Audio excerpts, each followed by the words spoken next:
Et dans le cadre de ce cinquantenaire, nous vous proposons cette semaine une série en 4 épisodes consacrée à Charles de Gaulle. À de nombreuses reprises, le destin du général aura croisé la Lorraine. L'épisode de ce soir nous ramène en 1916, près de Verdun, en partenariat avec le Mémorial de Colombey.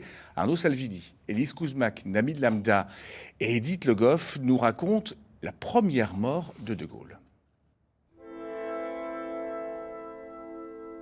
1916. Près de 2 ans que la guerre a éclaté.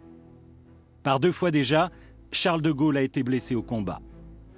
Le capitaine de 25 ans est envoyé à Verdun pour participer à celle que l'on surnommera la mère des batailles.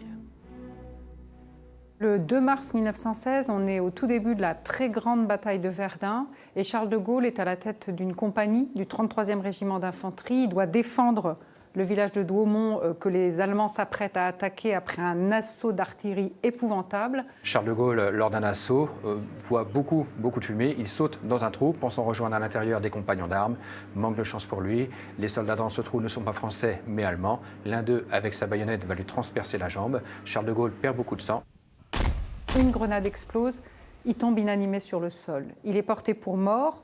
Son propre père reçoit l'avis de décès et il faut quelques jours avant qu'on se rende compte qu'il est simplement blessé, entre guillemets, et qu'il a été fait prisonnier par les Allemands.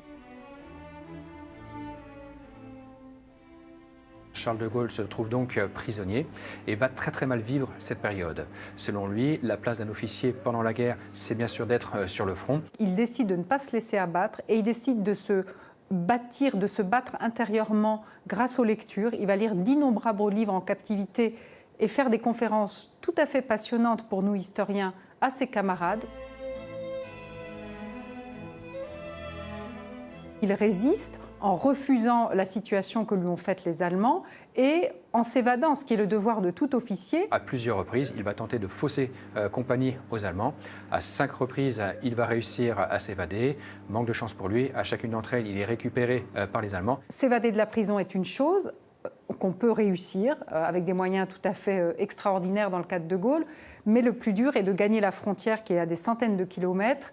De Gaulle mesure 1,92 m, il parle l'allemand avec un fort accent français, autant dire qu'il n'est pas très discret dans le paysage et que la police a vite fait de le retrouver.